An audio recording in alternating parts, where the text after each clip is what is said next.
Kraft presents The Great Gildersleeve. Yeah.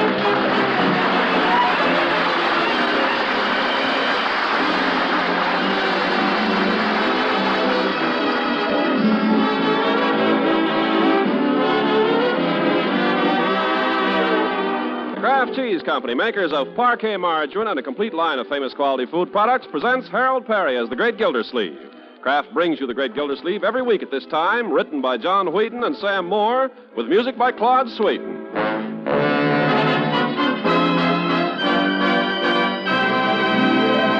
We'll hear from The Great Gildersleeve in just a moment. About this time of the year, we like to give you June brides-to-be a little special advice. Not advice on how to make your first biscuits, but advice on how to serve them so they'll taste extra good. Just try spreading them with delicious Parquet margarine. Your meals are sure to get off to a grand start when you choose a spread that's as delicious and satisfying as Parquet. And you'll be getting off to a right start on your food budget, too, because Parquet margarine is downright economical. Remember, too, that Parquet is tops in food energy value, and every pound contains 9,000 units of important vitamin A. So do as millions of homemakers do. Buy and serve delicious, nourishing Parquet. Parkay, Parquet margarine made by Kraft. Millions prefer Parquet to any other brand.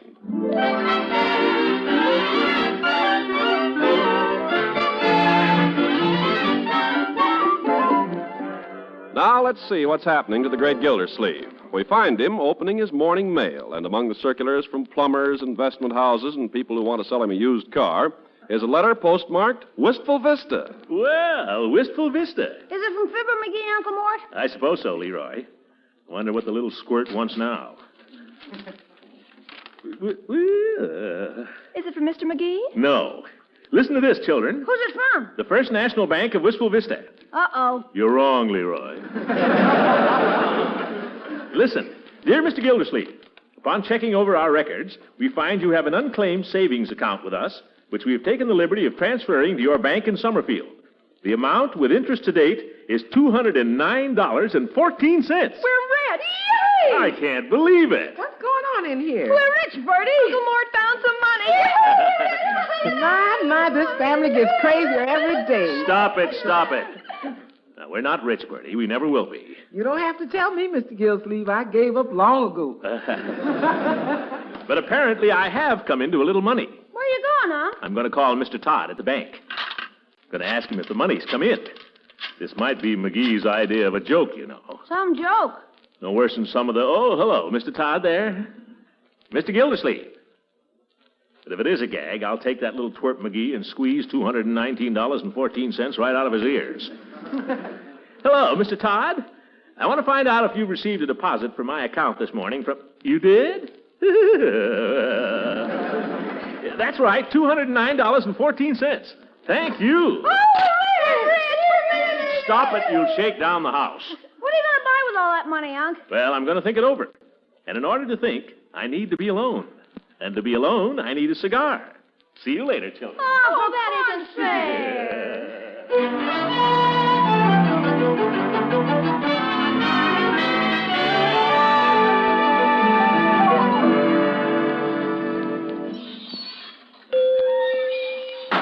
Well, hello, Mr. Gildersleeve. What can I do for you this morning? I'll tell you, Peavy. Give me 1,050-cent cigars. What's that? Oh. Shall I put them in a bag, or will you just smoke them here? Only joking, Peavy. So is I. But it just so happens I could almost buy 1,000 cigars today. Had a little windfall this morning. Savings account I'd forgotten all about. You don't say. Yep.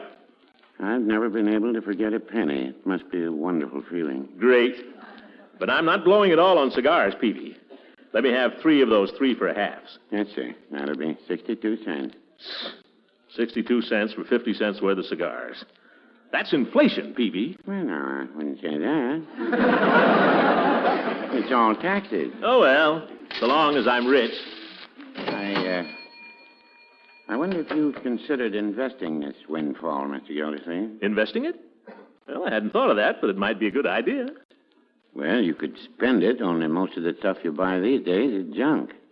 But after the war... You're right. They're going to be reconverting pretty soon. No, I wouldn't say that. The war isn't over. Well, it's all over in Europe. If I take this money and put it into some company with good reconversion program, maybe I can get in on the ground floor or something nice and solid. Television, maybe. Well, I wasn't thinking... Air conditioning, maybe, Peavy. Or aviation. Everybody's going to own helicopters after the war. I was thinking of something a lot solider than helicopters, Mr. Gildersleeve. What was that? I was thinking of war bonds. Care to buy one? Oh. Well, I'm sorry to bring this up, Mr. Gildersleeve, but I have a quota, and I thought that since you'd come into some money... Well, maybe... Peavy, war bonds are a fine investment. Fine investment. Every citizen owes it to his country to invest in war bonds. It helps finance the war, and it helps control inflation. That's what I say. Yes, sir. Put me down for a $25 bond. That'll be $18.75. Yes, sir. Glad to do my bit, Peavy. At the same time, a man's got to think of his future. So I'll just look around for some industrial investments, too. Reconversion is important, Peavy. They need capital. Who? Oh, various manufacturers. I'll find somebody that needs money, don't worry. I don't doubt you can do that. Say, what am I worrying about? I got a financier right in my front yard. I'll bet Rumson Bullard knows plenty about investments. What makes you think so? Because he's retired. A fellow that retires has to have his money invested, and he has to watch it like a hawk, Peavy. If he loses it, he's got to go back to work. Dear me. Yes, sir. Should have thought of that in the first place. I'll go see Rumson Bullard right away. What about the bond, Mr. Gildersleeve? I'll pay you later. Is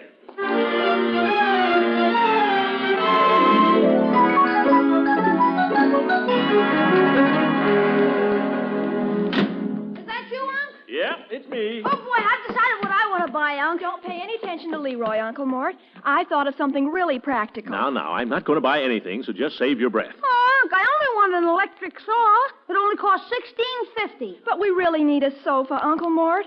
I'm absolutely ashamed of ours every time Marshal Bullard comes over. I didn't come home to argue with you children, and I'm not going to spend the money on fripperies. I'm going to invest it. Will you get out of my way, please, Leroy? Me? I'd like to go upstairs and put on a clean shirt if you'll permit me. For corn's sake, you just got dressed. Well, I'm going over and see Mr. Bullard for a minute, and I Uncle thought... Mort, the furniture in this house is awful. The couch isn't fit to sit on alone, even. The discussion is closed, Marjorie. Well, I don't see why you should change your shirt just to go to see Mr. Bullard. You ought to see what he's got on. I'm not changing it for him, Leroy. I just didn't notice when I dressed this morning how worn this shirt was. What's Bullard got on? An old pair of pants like the ones you gave the clothing drive. And a dirty old sweater. Is he doing some work in the yard? No, he's just knocking a golf ball around out behind his house. Golf ball? Well, that ought to be easy. I guess I won't change my clothes after all.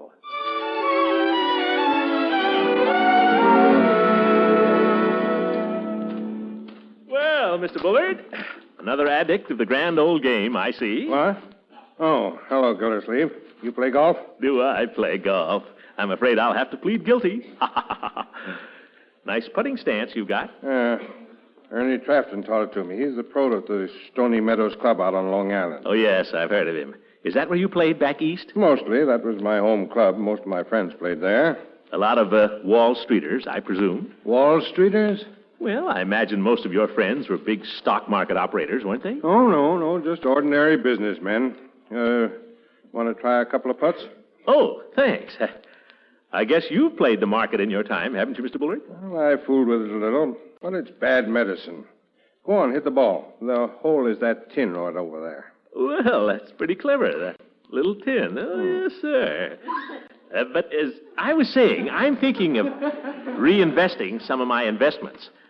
Some of my funds, Mr. Bullard, and I just thought that maybe as an old market manipulator, you might know a little inside information you'd be willing to pass along to a neighbor. Well, I'll give you a tip. I'm listening, Mr. Bullard. Put your money in war bonds. And if you're not going to hit the ball, give me back my putter. Well, I might as well putt. Not bad. Wait, I'll drop another ball and see if I can beat you. There. Now. We're about even. No, I think you're a little better. You were with United Refrigeration, weren't you, Mr. Bullard? With them for 20 years, yes. I was wondering, what would you think of United Refrigeration as an investment? Gildersleeve, take my advice and stay out of the market. It's no place for amateurs, as I found out myself. You'll never convince me you're an amateur, Mr. Bullard. I'm not even that now. I'm out of it. Well, that is practically out of it. I knew it. You've still got an interest in the company, haven't you? Well, naturally. Tell me, they'll be reconverting one of these days, won't they? Of course they will. Well, that is, I suppose they will. I haven't any inside information. Oh, no? Thanks very much, Mr. Bullard. But what... A word to the wise is sufficient.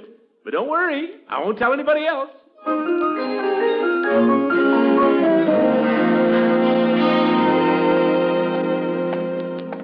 These millionaires are all alike. Cagey, trying to pretend he wasn't in the market. Just afraid some more smart people will get in there, too. Make it tough for him. But he certainly gave himself away. Yes, sir. Just grabbed myself a few shares of that United...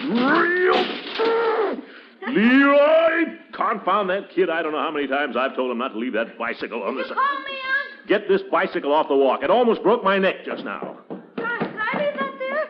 Sorry, Unc. I'm tired of hearing you say that, Leroy. Well, there goes my electric saw. Darn the luck.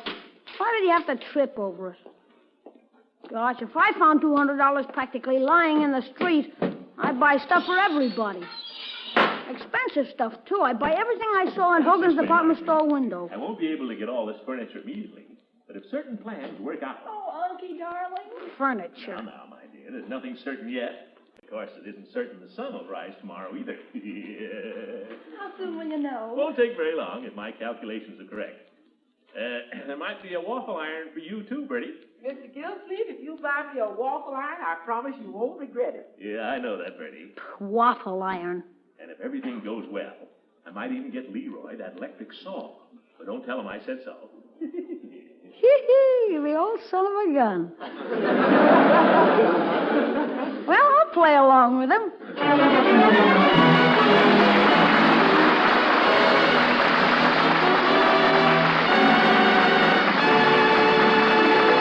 Great Gildersleeve will be with us again in just a few seconds.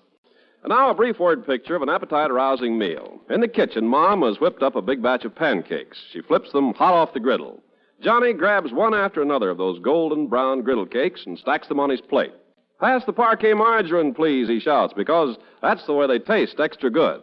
And Johnny's right as can be. Pancakes, waffles, hot breakfast toast, and just plain slices of bread all taste extra good when you spread them with delicious parquet margarine. In fact, millions prefer Parquet to any other brand. Millions like Parquet's fresh, delicate flavor. They like the energy it helps to provide so economically. And they like the fact that every pound of Parquet provides 9,000 units of vitamin A. So do as millions of homemakers do. Buy and serve delicious, nourishing Parquet. P-A-R-K-A-Y, Parquet margarine, made by Kraft.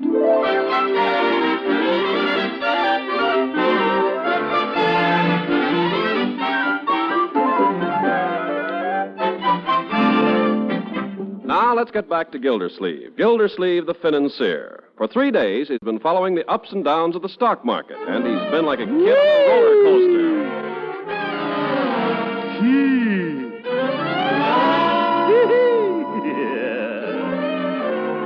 Fortunately, there have been more ups than downs. Today, the 50 shares of United Refrigeration, which he bought at 4 1/4, have skyrocketed to 7. 7.5. 7.5.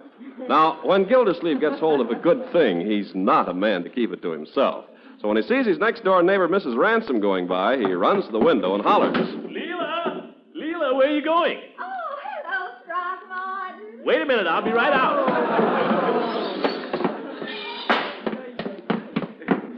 Wait up, Leela.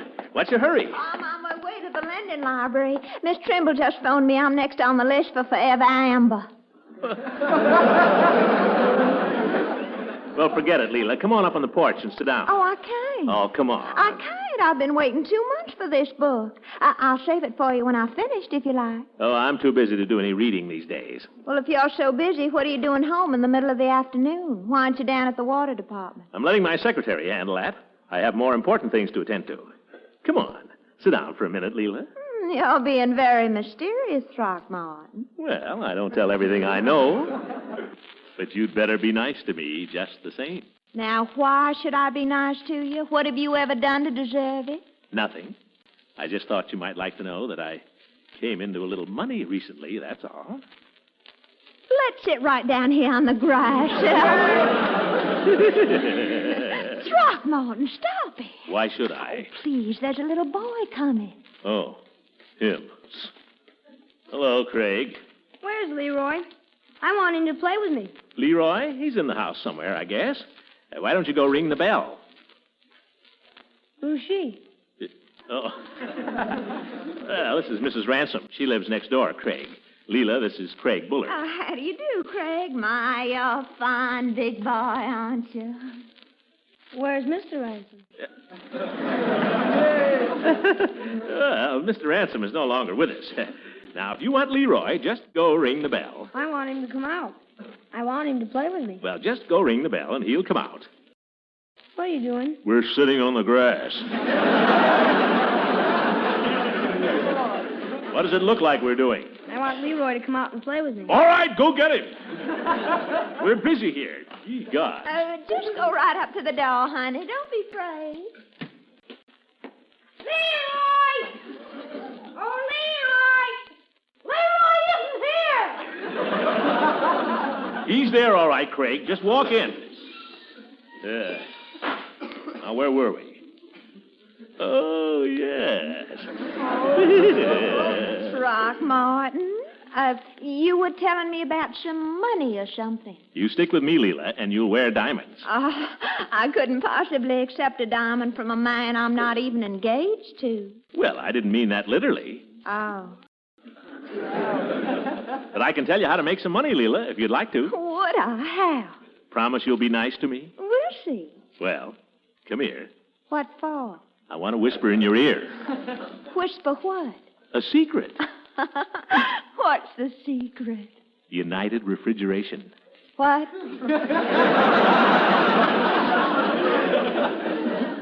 United Refrigeration, Leela. It's a stock. I bought 50 shares at 4 1/4 3 days ago, and already it's up to 7 1/2. Is that good? Good? If it keeps on at that rate, Leela, I figure in 4 months it'll reach 132. That's where I sell. And make a tidy little profit. Oh, I think it's so exciting. I've always been dying to make some money in the stock market, but my husband, Beauregard, he was always so conservative. All he left me was some little old municipal bonds. You know what I'm going to do. I'm going to sell them and buy what you've got. And you know what I'm going to do, Leela? I'm going to collect a little broker's fee right now. Throckmorton, let go, silly. Here comes Judge Hooker. Oh? Well, a little gambling on the green, huh? You mind your own business, Horace. Oh, Horace, I'm so glad you're here. After all, you're my attorney. Do you need one? Well, I suppose I ought to consult you as long as you're here. You know those little old municipal bonds that Beauregard left me? Sound as the Rock of Gibraltar, Leela. Not a thing to worry about. Yes. Well, I've decided to sell them. What? I'm going to sell them and buy some stocks, the kind that Throckmorton has. Leela, are you crazy? Now, just a minute. Gildersleeve knows absolutely nothing about the stock market. Listen, people go around making such a mystery out of the stock market. It's as simple as ABC, Judge. Just buy when it's low and sell when it's high. That's all. Huh. How do you know when a stock's going to go up? How do you know that it won't go down? Never mind how I know. I know, that's all. I bought 50 shares 3 days ago at 4 1/4, and already it's up to 7 1/2. What did you say was the name of the stock? Ha! I'm not telling. But if Leela here wants to buy some... Uncle Mort! Yes, my dear? Your secretary's calling from the office. Tell her I'm in conference. Tell her I can't be disturbed. I'll call her back. I've been telling her that all day. And Marjorie... Yes? Do me a favor. Call up Mr. Todd at the bank again and ask him the latest quotation on United Refrigeration. Ask him what? Just ask him how my stock is doing. He'll understand. I've been in touch with him all day. The market's closed by now. Oh, ask him what time the market opens in the morning. Now, Leela, my advice to you is let the stock market strictly alone. Leela is taking her advice from me, Judge. Well, come to think of it, Horace may be right, Throckmorton. Down home, everybody said poor old Colonel DeLacy never would have shot himself if it hadn't been for the market. And, of course, they're all as poor as church mice now, the DeLacy's. Why, I know of a case right here in town. Man bought stocks on margin, got caught short, wound up committing forgery. In the pen right now. And his family's on relief. I hope you haven't bought this stock on margin, Gildy. What did he say, Marjorie? Did you get him? What did he say? He said the stock is at 9. 9? Hee-hee! That's up 1.5 points. What did I tell you? And the market opens at 5. 5 o'clock in the morning? That's impossible. It opens at 9. Oh, that's right. It's the market that opens at 9. He said the stock has dropped to 5. 5? Oh, what do you think, Judge? Do you think I ought to sell? There's not a thing you can do till tomorrow, Gildy. My advice to you is to sleep on it. Sleep on it? How am I going to sleep on a thing like that? I won't sleep a wink, Now, Judge. Gildy, I wouldn't worry. I have a very simple rule that I follow in these cases. Oh? What's that? Buy when it's low and sell when it's high. Oh, go on and laugh, you old goat.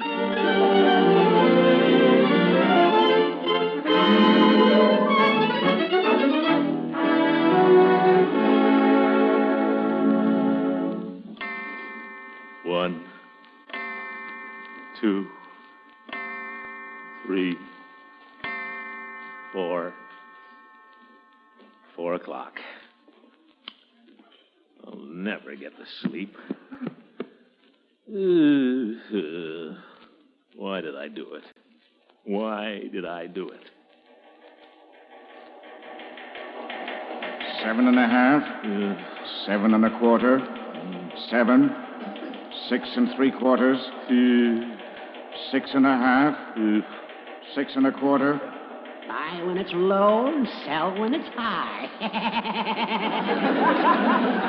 Oh, shut up. 6. 5 3/4. 5 1/2. Oh, no. 5 1/4. 5. 4 1/2. What happened to 4 3/4? 4 1/4. 4. More margin, please. But I can't. More margin. Well, give me time. Give me time. Peavy, I've tried everybody in this town. At least you're my friend. You'll lend me some money, won't you, Peavy? Well, now, I wouldn't say that. Mr. Todd, please, you've got me with my back to the wall. If you say no, I'm ruined. No. But this bank, I'm an old depositor here. I'm sorry, Mr. Gildersleeve. We're not in business for our health. Then think of my children. My little nephew, Leroy. Oh, what do you read? I get your papers here. Please, mister, buy a paper. Please, I'm hungry. And my little niece, Marjorie. In the name of sweet charity, anything at all. A crust of bread, even. Not for myself, but for my poor old uncle. He can't even go out of the house. He hasn't any shoes.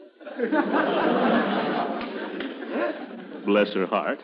And then there's good old Bertie. Nobody knows the trouble I've seen. Nobody knows. How about it, Mr. Todd? Are you going to let these children starve? Are you going to let them sell Bertie down the river? Sorry, Mr. Gildersleeve. We'll have to close you out.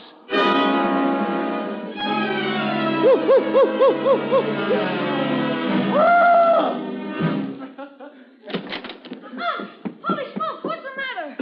Pete, what's it for? Uncle Mort, Leroy, what's happened? Oh, it's all right. Unc just fell out of bed. What time is it? About 8:30. 8:30. The market opens at 9. Get out of here. I've got to get some clothes on. I've got to get over and see Bullard.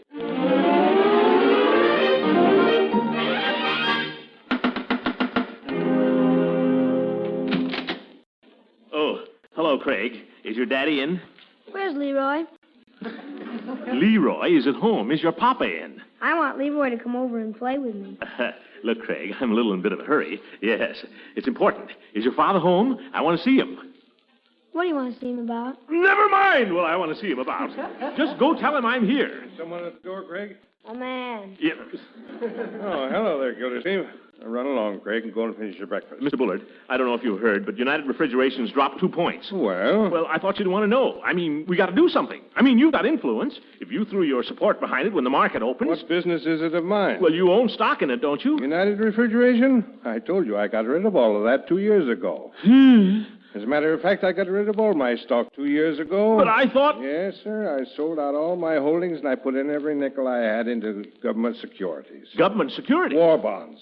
And between you and me, I've never regretted it. No blood pressure when the market drops, no more indigestion, and I can sleep like a baby at night. Well, that's more than I can say. After all, I don't know where you're going to find a smarter investment, but then I don't need to tell you. Oh, no. No, indeed. Not us smart fellows. Well, thanks for the tip, Mr. Bullard. Thanks anyway. Got to be going now. Just thought I'd drop in and say hello. Look out there. I told Craig not to leave that there. Everywhere I go, bicycles.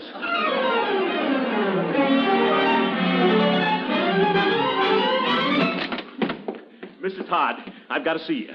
Well, Mr. Gildersleeve, feeling bullish this morning? I'm feeling terrible. I want to sell out. I want to dump all my holdings. You're sure you've considered this? All night long. Well, after all, you've only held the stock for 3 days. You don't have to run a horse all season to know when it's a dog.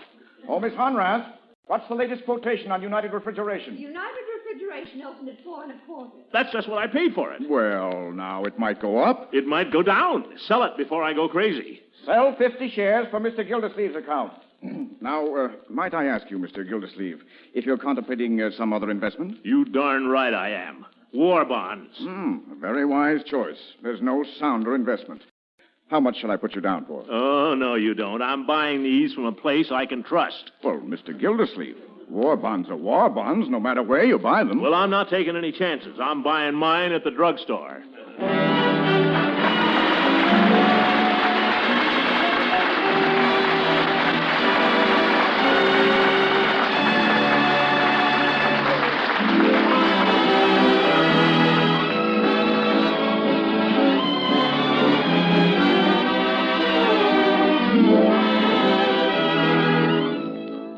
And not only that, Peavy, it's your patriotic duty. That's what I say. This war isn't over yet. No, sir. We still got the Japs to beat. That's what I say. You hear all this talk about post-war conversion. I'll bet you don't hear any of that on Okinawa. That's what I say. Any man who doesn't put every cent he's got into war bonds, he's not only unpatriotic, but he's a darn fool. Because war bonds are the best investment in this world, bar none. So don't let anybody come in here and tell you you ought to ease off on the war bonds and put your money into something else. He doesn't know what he's talking about. Well? That's what I say. Very well. And if I ever do it again, Peavy, I hope you'll give me a good swift kick in the shins. Well, no, I wouldn't do that. I mean it, Peavy. Well, goodbye, Peavy. Goodbye, Mr. Gildersleeve. The bonds will be mailed to you. And thanks for the order. Not at all, Peavy. Thank you. The great Gildersleeve. It's a good name for him. What a character. Well, it takes all kinds, doesn't it? That's what I say. I heard that, Peavy. Good night, everybody. Music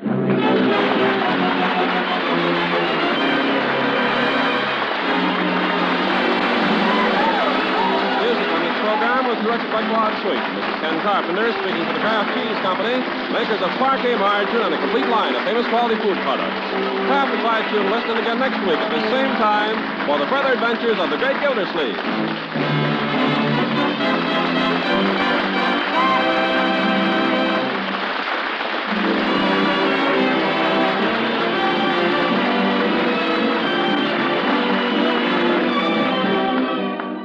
And now here's special news about a really different kind of cheese food. A cheese food treat you can serve in 100 or more delightful ways.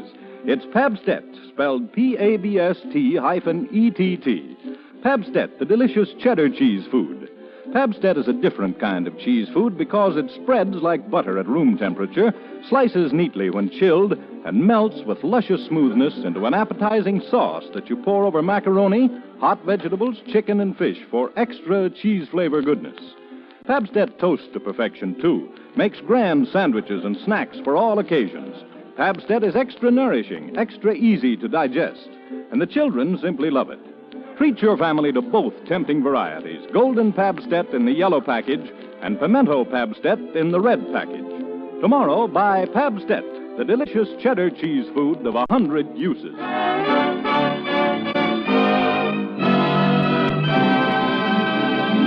This is the National Broadcasting Company.